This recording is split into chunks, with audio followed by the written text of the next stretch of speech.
Welcome to BizTech's first APAC Ecosystems Conversation show. The focus of our first show is on Malaysia. And as part of our partnership with the Malaysian Business Angels Network Summit 2022, it takes place on the 23rd and 24th of June. Now, our guests today are Alan Lim, the president of MBAN, as well as principal advisor at NEXEA Angels, and Dr. Sivapalan Vivekarajah, the senior partner at Scaleup Malaysia. Now, gentlemen, welcome to the show. Thank you, Brian. Good to be here. Good to be here too, yeah. Now, I'm going to start with you, Dr. Siva. I want you to walk us through the evolution of the startup ecosystem in Malaysia, starting with Internet 1.0 from the late 90s to 2000, right up to pre-COVID times. Okay, thank you, Brian. Oh, that's a history lesson here that is going to happen. Yeah. I think you asked me that because I've been involved in this ecosystem from 1999. Absolutely. So I think, Malaysia, technology ecosystem in Malaysia really started with the advent of MSC Malaysia, Multimedia Super Corridor. This was an initiative by our previous Prime Minister, Tun Mahathir, when he wanted to make technology very much part of Malaysia and Malaysia's economic growth as well. So this started in 1996 when he launched MSC Malaysia, Multimedia Super Corridor, and he created Cyberjaya and Putrajaya. When that happened, a lot of companies actually started at that time. Companies like JobStreet, Catcher, MOL, all of these companies really started then, right? And that actually inspired more and more entrepreneurs to set up entrepreneurial ventures. And actually things were pretty good in the late 1990s when that happened because, people were emulating things like Amazon, Cisco, and all of this technology stuff that's coming from Silicon Valley. And then, of course, we had the dot-com bust in the year 2000, March 2000. That kind of slowed things down. But even during that period, Malaysians had already adopted this thing about, yes, we need to adopt technology, we need to do more in technology, right? But that kind of slowed us down, but things picked up again, maybe about, say, 2005 or so. And even the global financial crisis in 2008, 2009, it didn't kind of slow us down. Things kept going, right? One other reason for this was that the Malaysian government itself started to adopt and create more technology. They started adopting a lot more technology for government services and government practices and so on. So because the government itself was adopting technology, it kind of spurred more and more entrepreneurs to do this as well. So I think that really happened. So it kept on going until COVID, right? But even during that time, there were some weaknesses. Funding, for example, has been a weakness. So the government tried to address that by creating things like MAVCAP, the Malaysian Venture Capital Company, and so on. But we really didn't have enough venture capital at that time. Things are a lot better today, of course, but the evolution of technology and technology growth, you can see in the fact that in the region, in Southeast Asia, I think Malaysia is one of the most advanced in terms of technology and technology adoption.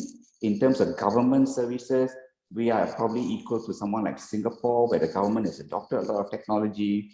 I just got my license renewed today, for example. I went to the post office and it took me like 2 minutes to get my entire license done. All they took was they took my ID, they slotted into a machine, they pressed a few buttons, and voila, I got my new driver's license. This used to take, a day in those days, but technology has changed all of that, right? So I think, Malaysia is in a good place, has been in a good place in terms of technology creation, technology adoption. We have many thousands of companies. We don't know how many, but they're easily in excess of 5,000 to 10,000 technology companies. And these are technology creators. These are not just, SIs or something like that. So if you look at between 2000, the year 1996 and today, Malaysia is probably doing quite well in terms of technology creation. We have many Malaysian companies that have gone outside our borders and already providing services in the region. And we are also changing some of the things in terms of financing and funding the ecosystem. So in a sense, I think we have done quite well. Maybe the only country in the region that's comparable is Singapore. Singapore is probably equal or slightly ahead of us in some areas. But I think in terms of technology creation and entrepreneurship, we are ahead. in terms of finance and funding, they're probably ahead because a lot of regional VCs and global VCs are set up in that space, right? And then, of course, this is all like pre-COVID kind of stuff, All right, Dr. Siva, thanks for that. But Alan, could you give us your insights into how that technology funding and startup landscape looks like pre-COVID and then what it is today? Yeah, sure. Thanks, Brian. I was just looking through a report that was being done by startup Blink, as in BLINK. It stated that Malaysian startup ecosystem, as a regional leader in innovation, we are ranked number 42 around the world, and we are ranked number 3 in Southeast Asia, behind Singapore, Indonesia, and number 3 is Malaysia, right?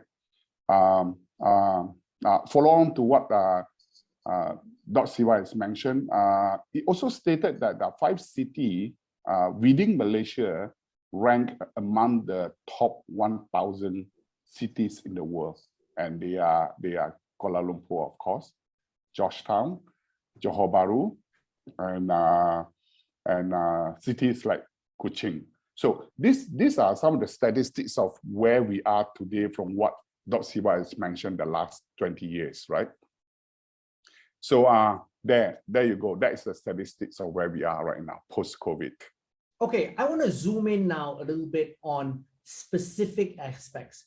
Now, if you look at government support, for example, as Dr. Siva pointed out, the government support regionally has probably been second to none, probably only to Singapore. We've got agencies like MDEC, we've got Cradle, we've got Meranti, we've got Magic. So government support has been very fundamental, not only in terms of having funding available, at least at a seed level or pre-seed level, but also capacity building. Could either of you or both of you basically shed some light in terms of this key issue, which is basically around how the government has been the catalyst for capacity building and how the private sector, companies like, in fact, Dr. Siva's company, have basically helped in terms of capacity building and building maturity among Malaysian startups? Thank you, Brian. Since you mentioned my company, let me start. I think if you look at Malaysia started with the MSc Malaysia policy in 1996. Together with that, they started doing capacity development even at that time already, right? But in the last decade or so, that has really been scaled up. For example, Proficio, one of my companies, we have actually coached more than 2,500 entrepreneurs, about 1,000 companies. And these companies have raised, have actually generated about 4.048 billion ringgit. That's about $1 billion US. That's just about 1,000 companies, all tech companies, right? All of this capacity development over the last decade was paid for by the Malaysian government. So the Malaysian government realizes that, we need to jumpstart and speed up our capacity development so that we need to catch up and stay ahead in the region. So the government actually provided a lot of funding in terms of capacity development, and they continue to do so today. The second thing that the government has done, it has actually provided a lot of funding for the early stages. So for example, Cradle Fund was set up in the early 2000s to provide grants for companies, because at the earliest stage, investors normally don't want to get involved because the risk is too high. So the government stepped in and provided the grants, and Cradle Fund has until today funded at least 1,000 Malaysian companies, including people like Grab, that have gone on to become really successful. Many of them would not have reached the stage they are today, whether it's Easy Parcel or Droppy or anyone like that, if it wasn't for grant funding in that sense, right? The second thing I want to say is, and Alan can actually add on a little bit more here, is that the Malaysian government in terms of policy has been very, very advanced. They have given an incentive for angels to invest in companies, and this was provided in 2015. Just recently, they approved the corporate investment tax incentive, so that if corporates invest in a venture capital fund or directly, they can actually get a tax incentive as well. The government has put in a significant amounts of money, and recently there was 600 million ringgit, that's about 150 million US dollars that was funded by the government in matching funds under Penjana Capital, which is now about 1.2 or 1.3 billion, right? So the government provides capacity development, policy changes to make sure, you know, the ecosystem is supported in many ways, and is even funding the ecosystem to do this. And frankly, we don't see this happening in many parts of the region. Singapore may be the exception, but other than that, Malaysia is really very far ahead in terms of government support, in terms of all of these areas. Now, Alan, your thoughts on this area? Yeah, my thoughts is pretty much very similar to what Dr. Siva just mentioned. But if I could actually sort of round it out by saying that in order to create a rich ecosystem where we build real quality startups, quality entrepreneurs, for that to take place, a few things that need to happen, which is in this case, number one is capital, number two is talent or the entrepreneurs development. And once that is done, and once we have a few successes, for example, like what happened to Korea, Japan, very much to a certain extent, China, where we all follow through from the Silicon Valley. Once we have a few successes, these successes would actually, grow the whole industry. And the founders, the entrepreneurs from the success company will come back to invest into the ecosystem, and it will build it. So going back to that original questions you have there, Brian. So the straightforward answer is that we need to build the startup or the entrepreneurs or the talents in this ecosystem, and next we need to build the funding. So this is what is needed in the case of Malaysia. Alan, I want to talk to you specifically then about the funding. I want to drill down, because corporate investment in startups is something that Malaysia is lacking right now, but it really has a lot of advantages. Could you kind of share with us, because as Dr. Siva just mentioned, the government has now put a scheme in to really encourage to tax breaks corporate investment. Could you paint the landscape in terms of what the corporate investment landscape is in terms of investing in startup looks like in Malaysia today? Yeah, sure. I can definitely do that. But Brian, before I do that, I think one very important point that I want to bring across from your earlier question is this. So now between the talent and the funding, how do we build that in Malaysia? Right? Earlier stage, like what Dr. Siva was mentioning, how the government agency comes in to support it, and now us Angel comes in together with the VCs and all that, right?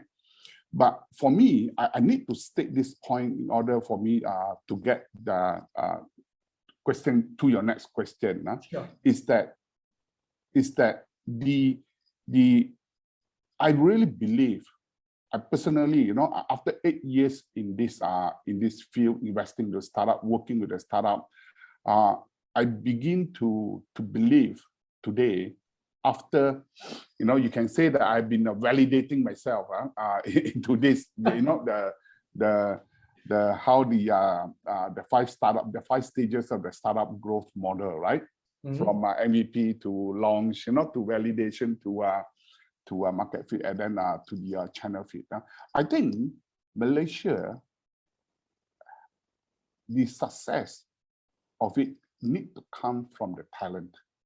That means we need to build the talent, and the talent we must be able to mature the talent to the point that through the entrepreneurship journey, mature the talent. And once we have the mature talent, that talent will actually build the startup, the business. And this is where, right in our talk quite a few months back, I talk about having money to chase after the business rather than the business chasing after the money, right? And once we have matured that and we have built our startup correctly, and this can only be done through matured founders, mature entrepreneur. Once that is done, the money will be chasing after them. And once that happens, investment will start, And more importantly, because of that, there will be a lot of regional, there'll be a lot of investor locally. In fact, I think there'll be a lot of investor regionally will come into Malaysia if we have businesses that is run by mature entrepreneur and they have built the business correctly. It means that they have grown the business correctly. Yeah.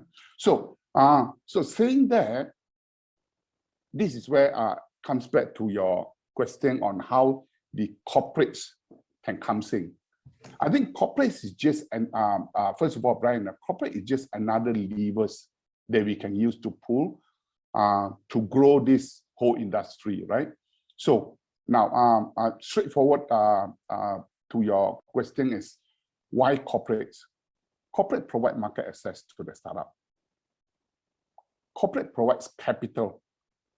Corporates are also very good to provide hand-holding or mentorship. They corporates too can provide the market testing ground for the startup, right? And many others.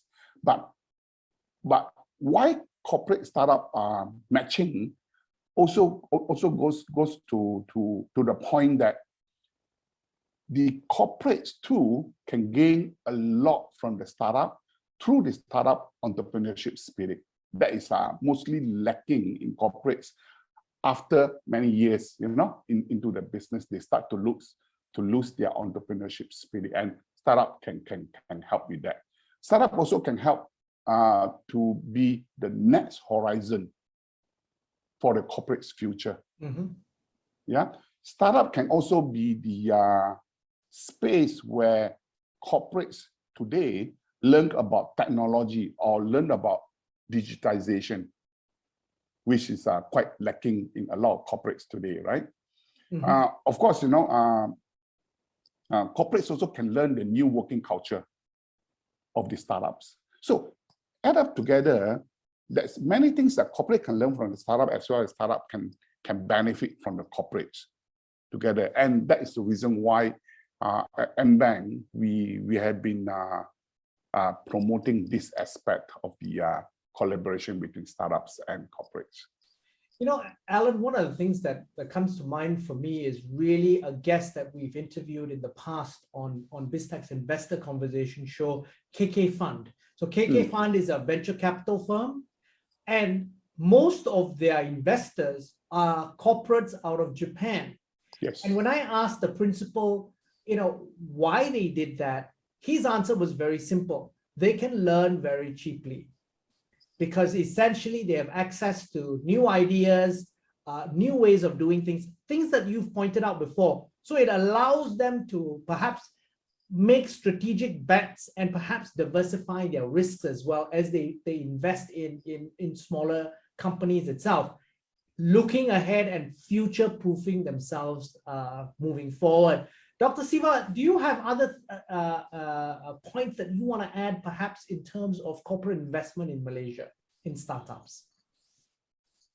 Well, I was one of the proponents of the corporate investment tax incentive. Actually, I was the one that started the corporate investment tax incentive together with the late Nazrin Hassan, the former CEO of Cradle Fund. If you look at the history of how we looked at funding, right? The organization called Cradle Fund itself was created out of the Technopreneur Association of Malaysia that I started, and Nazrin was a committee member then, and we started Cradle. And then when he was CEO of Cradle, we felt that just government grants alone wasn't sufficient. We needed to encourage individuals to come in as angels to invest at the earlier stages. And that's where, we came up with angel tax incentive. We proposed it to the government. And then we got the angel tax incentive, and that's been a tremendous success. Because of that, we got a lot of angels that came into the ecosystem to provide funding and to actually, get that whole ecosystem energized in terms of early stage funding. And that has also happened with the equity crowdfunding model and so on, right? And then we felt that that was not enough, because how much can angels invest? Individuals invest, maybe at most 300,000, 400,000 or 500 in a group, right? Individually, maybe much less. But we need to find a way to unlock the funds, which is in the corporates themselves. Corporates have a lot of money. The funds are all tied up. They don't know what to do with it other than to grow their own business, right? But there's a lot of money there. So that's where we came up with the corporate investment tax incentive, so that if they invest into a venture capital fund or directly into technology startups, they get a tax incentive. Because we really wanted to unlock this partnership, in a sense, between corporates and startups. One way to do that was to set up a venture capital fund. So if corporates invest in a venture capital fund, and the current incentive provides for that, if they invest up to 20 million ringgit a year, and they can do this over 5 years, that's 100 million ringgit, they get a tax incentive. They can write it off the taxable income in 3 years' time. Up to 100 million, you can invest over a 5-year period, right? So what that has done, it has suddenly woken up the corporates, because you are now reducing their risk. Because as soon as they put this money in, they're getting a tax break. And, if you look at corporate tax, it's like, 25% tax break immediately, right? So you're already making 25%. So what this has done is encourage corporates now to start looking at, hey, now that we have a tax incentive, what can we do with the funds? Do we invest directly? Do we set up a corporate venture capital fund, which is a CVC, we call it CVC? Or do I invest in other people's funds? Now, once they start doing this is when they will start seeing, oh, okay, now they have invested in a fund. The fund has invested in 20, 30, 40, 50 startups. And because they are actually using my money, the corporates will start, working with these startups, because I've invested in them anyway, right? Mm-hmm. And when they start working with the startup, that's where we will see real partnerships happening. We will see real integration happening. We will see more adoption. And that's where, like Alan said just now, that's where the market access is going to happen. Because then the corporates will say, hey, I invested in a fund, they invested in you, come and talk to us, let's look at adopting technology. What can we do for you? There are many Malaysian corporates with regional presence. Can we take you regionally? Because why would they do that? It's benefiting them. If they take these investing companies regionally, and the companies are successful, their fund is successful, they make money themselves. So, it's a double-edged thing, right? It's double bonus, I would say. You're making money from the investment that you do, and you're making money from the technology and the innovation that these startups bring to you. So that's why we think this corporate investment tax incentive is a great thing. And we really, with MBAN, we really push very hard for it. We must thank the Securities Commission for actually finally getting it done. Now, for us with MBAN is, now how do we tell people about this? How do we get the corporates to be really interested and start getting them to execute by providing this funding? So I think, so MBAN is taking this up because we have even got a corporate membership now for the MBAN investors. We want them to come in. We will teach them how to invest. We'll show them how to do it. We will connect them with investors if they have to. And if all of this works really well, Brian, just like the Asian tax incentive, in 5 years' time, we should see a significant corporate presence in the startup ecosystem. And frankly, I think that's when Malaysian startup ecosystem will really take off, because no other place in the region has a corporate investment tax incentive. We are the first. And if we do this right, it's going to be great for the ecosystem. Yeah. And Dr. Siva, I want to add something that Alan said, and which is really vital for this. Besides market access, it's around maturity.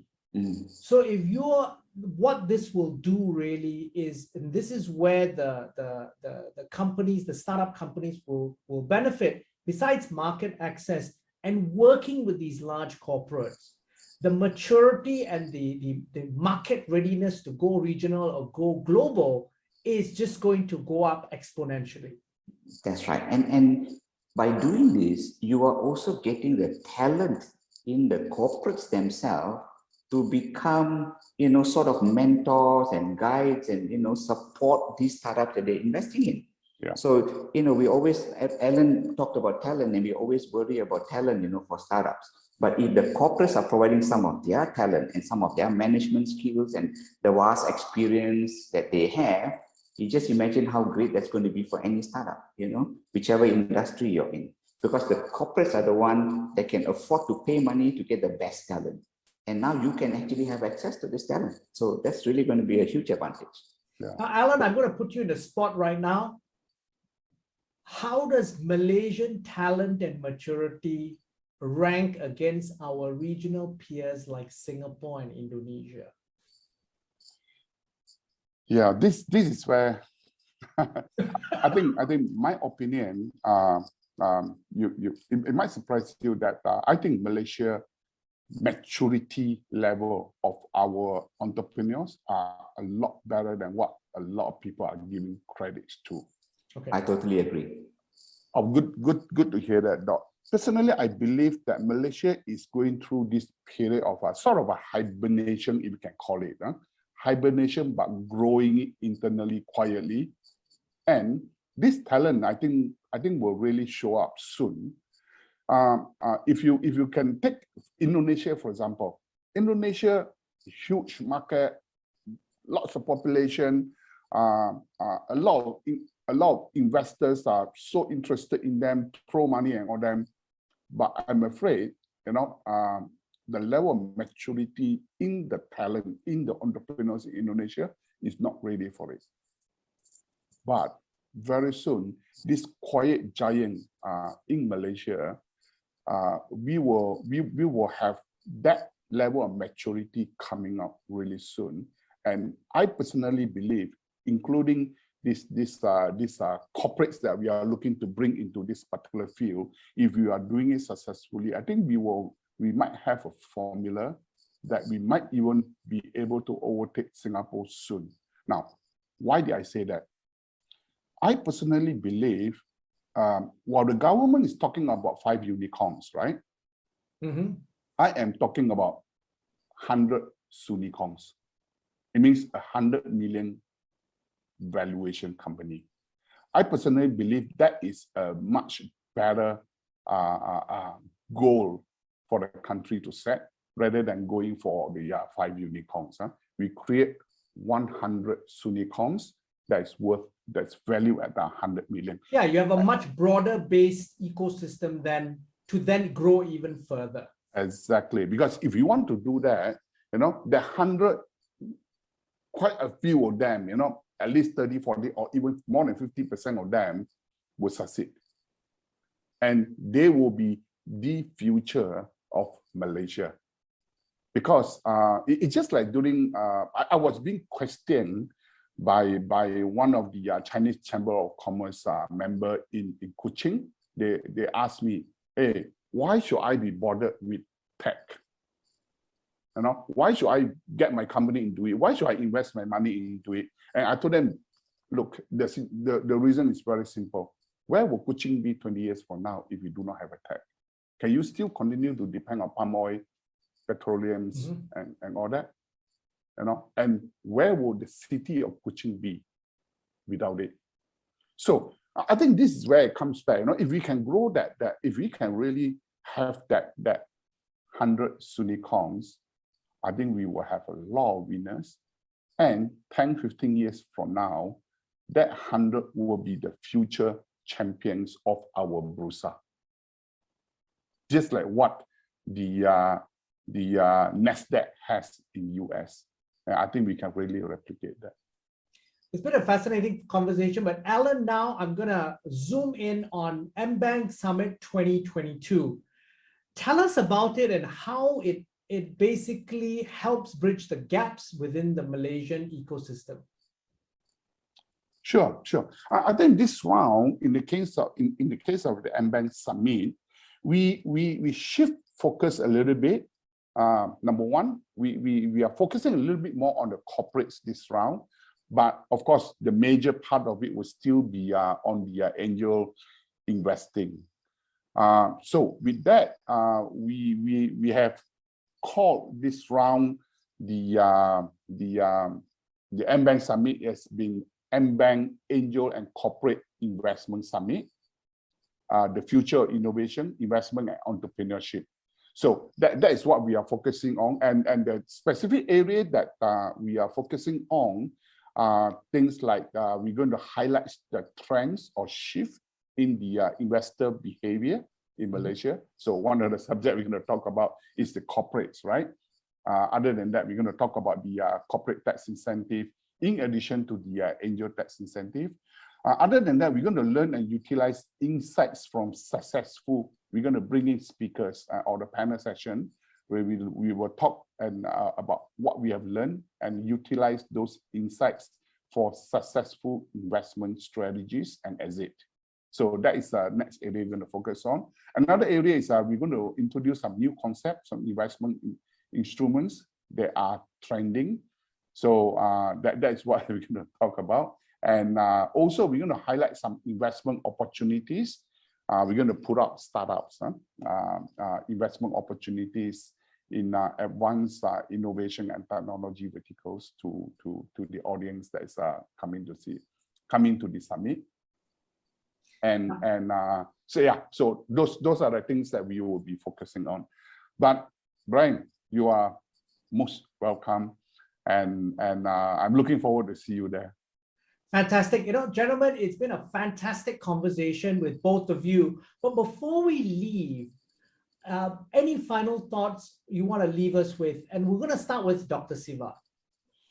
Okay, Brian. So I think, Alan and I have similar mindset. We kind of speak the same language as well, right? I think one thing that we must recognize now is that the technology and innovation opportunity is actually now global. It is no longer a local play or a single country play anymore. And whether you're a Malaysian company or you're an Indonesian company or whatever, sooner or later you need to go global, right? If you look at what's happening, even the large companies in Indonesia or India are starting to come to Southeast Asia. As big as their market is, they recognize that Southeast Asia is also a huge market. Malaysians have this great opportunity because we are right in the middle of Southeast Asia. We speak all of these different languages, but we have a great supportive government. We have got really good policies in place. And now that we are starting to show some successes, some unicorns are starting to happen already, like Custom and all that, Aerodyne, we are starting to see investors coming into Malaysia. In fact, for Scaleup, one of our Scaleup companies, Impact, Sequoia Capital, the biggest VC firm in the world, invested in our company. And they've just also set up a $800 million fund to invest in Southeast Asia. So what this means is, I think, every entrepreneur in Malaysia, you are in the sweetest spot in the world. The timing is perfect. Investors are looking at investing. Even with the slowdown in investments, don't worry about it. There are a lot of VCs that have already raised their funds. There's plenty of money, or what they call dry powder, to invest in. If you are a good company, you must build a regional business and you will definitely get your funds. And with MBank, we are now encouraging more angels and corporates to invest in. And once all of this starts happening, Brian, like we talked about earlier, the global investors, whether it's a Sequoia or Andreessen Horowitz or Tiger Global, they will all be coming to this region, and Malaysian companies need to be big enough for them to invest in. And I am confident that actually will happen. So I think the next 10 years will be fantastic years for us. Now, Alan, your final words of wisdom and knowledge. Sure. Me and Dot, definitely we are very much aligned.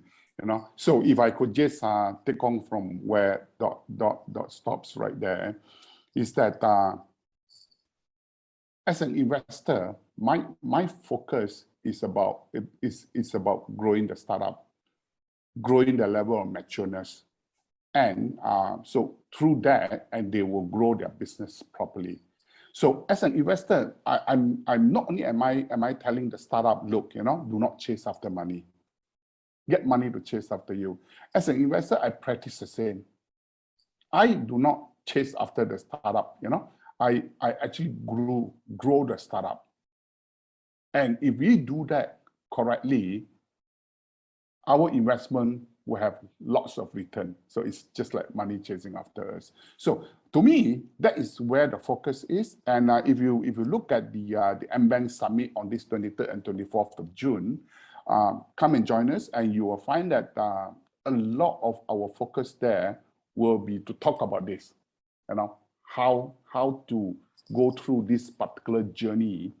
And at the end of the day, hopefully you will find that money chasing after you.